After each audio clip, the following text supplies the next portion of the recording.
Фесский диск – уникальный письменный памятник древности.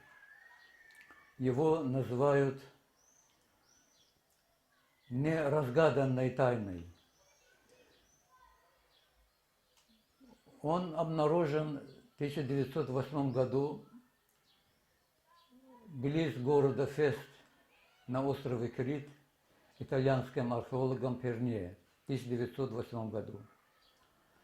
Он относится до греческому населению Крита, а догреческое население Крита, как сами греки утверждают, являются пелазгами и родственными им племенами.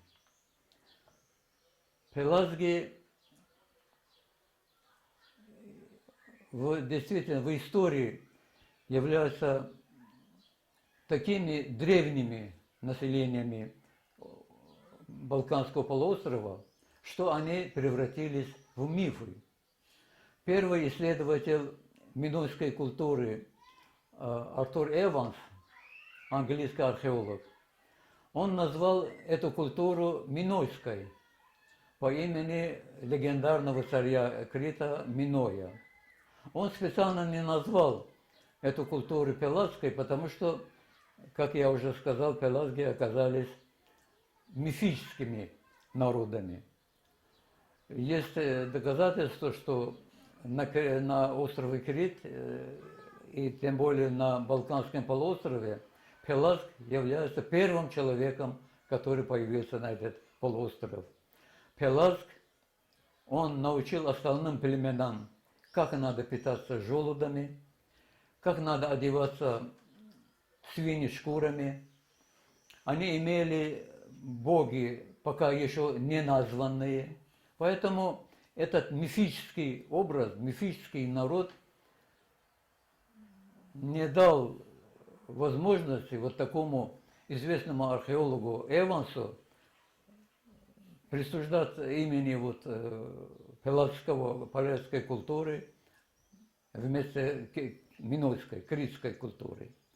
Но все равно догреческое население Греции, и в том числе и Крита, они тесно связаны с племенами Малой Передней Азии. В Малой Передней Азии основными племенами древности были хуриты и родственные им урартийцы. Хуриты, урартийцы и хатты, они являются переселенцами из Кавказа. И они поселились примерно в 4 тысячелетии до нашей эры.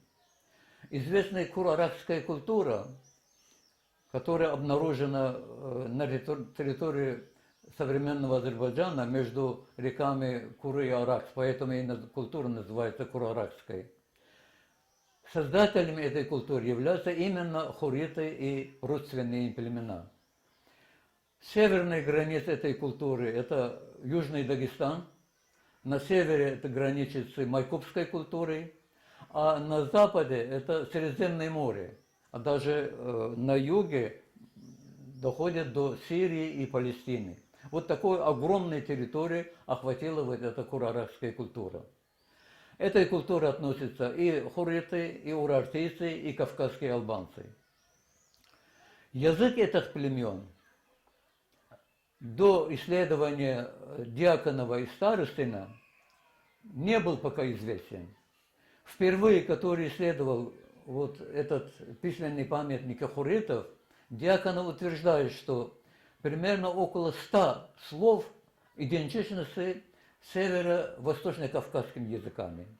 Поэтому он утверждает, что современные северо-восточно-кавказские языки, вернее носители этих языков, они имели в древности обширные территории, начиная с Южного Дагестана до Средиземного моря, включительно и Балканы, и итальянцы, и египтяне. Вот по разным причинам они вынуждены были переселяться из Малой Передней Азии на окружающие территории. Например, Дьяконов говорит, что причиной этого переселения являлись долгие годы засухи. Долгое время была засуха, неудержимая засуха. Поэтому люди вынуждены были через Средиземное море и переселиться в Балканы, через Средиземное и Эгейское море, и через то же самое Средиземное море в Италию, и на севере материка, африканского материка, на долину Нила. Племена, которые переселились в Балканы, называли пелазгами, а переселенцы в Италию называли этрусками, а переселенцы в долину Нил египтянами. Вот все эти переселенцы, они испокон веков находились на Малой Передней Азии, и благодаря вот этим климатическим условиям они вынуждены были переселяться на другие территории. Следовательно, догреческие племена Балканского полуострова, они имеют теснейшие связи с древними племенами Малой и Передней Азии. Вот те же самые хуриты и хатты, они переселились именно в Балканы до появления греков. Греки появились на остров Крит примерно 1500 лет до нашей эры. Они сами утверждают, что когда они прибыли на остров Крит, там было другое племя, имеющее очень высокую культуру. Впервые в Европе письменность они имели. Они имели дворцы на площади 1,5 гектара, состоящие из сотни комнат и сотни коридоров. Представляете, каждая квартира, каждая комната и каждый коридор освещался светом солнца. И каждый коридор и каждая комната поступал свежий воздух. Вот когда они увидели, пришли греки, увидели такую культуру, они перешли из одной комнаты в другую, и обратного хода они не нашли. Поэтому выдумали вот такую легенду, лабиринт Кноса, лабиринт это Миноса, и Минотавр, это тавр, таврус на греческом языке бык. Минотавр – это бык Миноса. Вот такие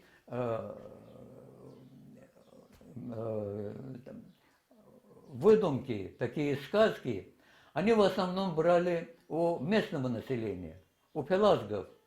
И все боги пелазские, и все легенды, все мифы, они пелазские.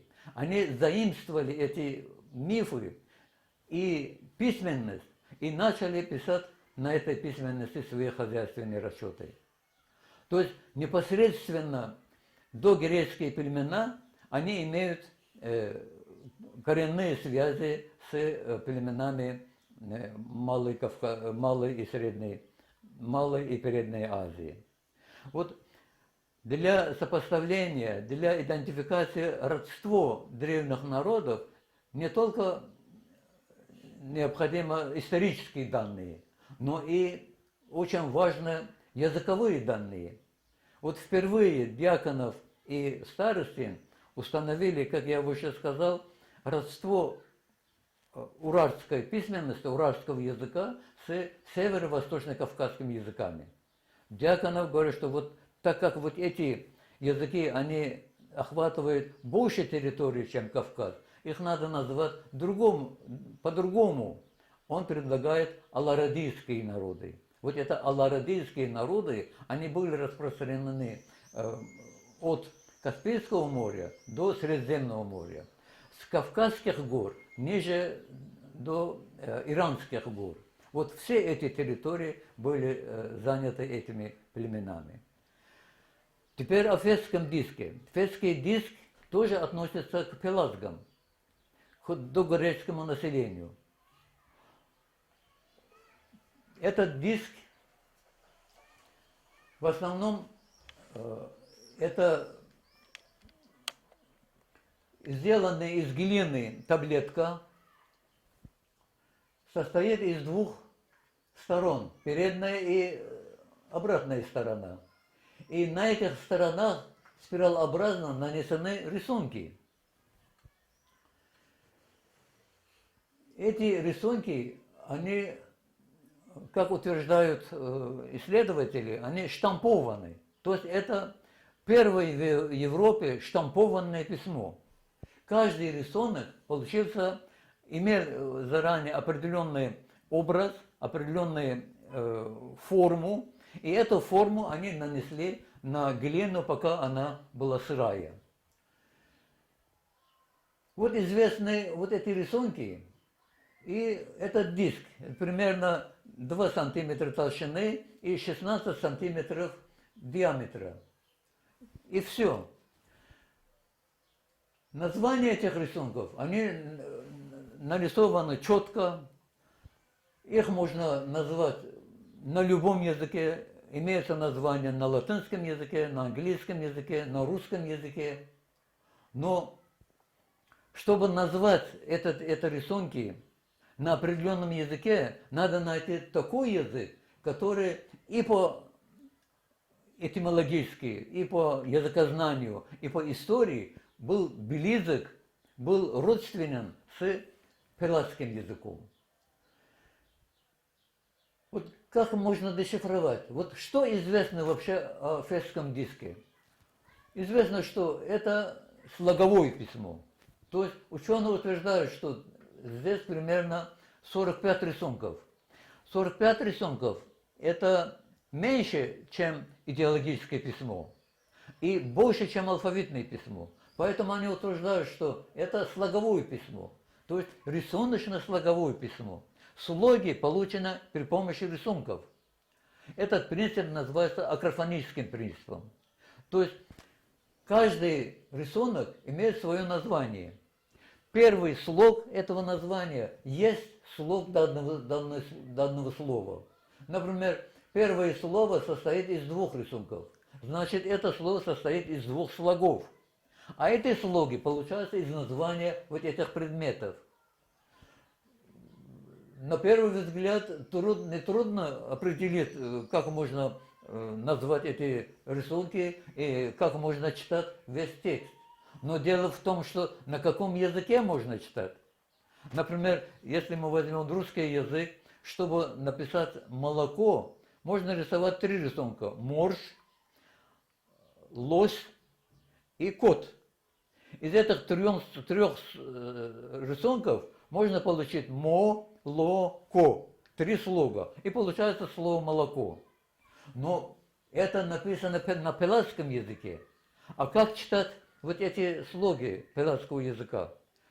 Мне известен исследований очень много древних языков, даже мертвых языков. Не найдено родственный пелазским языком другой язык. С другой стороны, вот это пелазский язык, язык пелазгов, так называемый Эвансом минойский язык, очень похож на современный лезгинский язык. То есть, как Дьяконов говорит, северо-восточно-кавказские языки, в числе которых имеется и лезгинский язык. Лезгинский язык – один из крупных языков кавказской семьи языков. И лезгинский язык сможет играть роль для дешифровки кавказско-албанского письма и уральских письменностей. И, следовательно, можно искать и минойские слова. Например,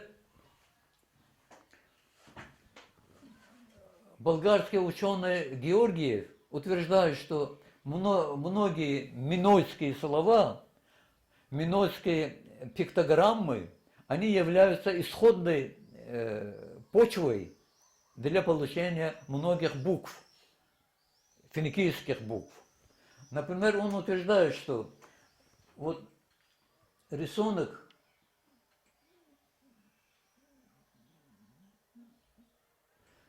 вот этот дает слог «та». И сам рисунок означает дерево. То есть на лезгинском языке этот рисунок тар можно назвать. Тар, из этого слова можно брать первый слог та. Интересно, вот этот рисунок потом в следующем усовершенствовании пелатского письма переходит в такую форму. То есть упрощается, и сам рисунок теряет свою исходную рисуночную форму и приобретает письменный знак, как письменный знак. А в этрусском письме этот знак переходит в такую форму. Еще проще стало нарисовать вот этот рисунок. А в латинском и греческом языке этот слог переходит в такую форму. То есть вот современная буква Т, это латинская и греческая буква Т, берут свое начало от лезгинского тар, это дерево. Можно привести много таких примеров. Например, вот это глаз дают слог О в этрусском письме, а в дальнейшем это перешло в О. Но не в пелатском, исследованном нами, не в этрусском, не в египетском, не в кавказско-албанском, не в лезгинском языках нет буквы О. Есть только буква У. А этот рисунок, название этого рисунка происходит от слова «ул». Это на лезгинском языке, на угулском языке, на табасранском языке. Это «ул», глаз, и соответствует слогу «у». Например, есть такой рисунок. Этот рисунок называется каппа, ладон. То есть это как капа. Имеется вот что-то в капа, в ладони. Точно такой рисунок имеется в финикийском письме. Потом вот это переходит в такую форму, и получается современный К. Другой пример можно привести. Например, вот этот рисунок переходит из минойской пиктограммы с названием «не» или «на». Означает «нос». Вот это действительно нос, похож на нос форма. И «на» это на лезгинский «неж», нос. В дальнейшем этот рисунок переходит в такую форму, и на латинском алфавите это приобретает букву «Н». То же самое «М» – это горы.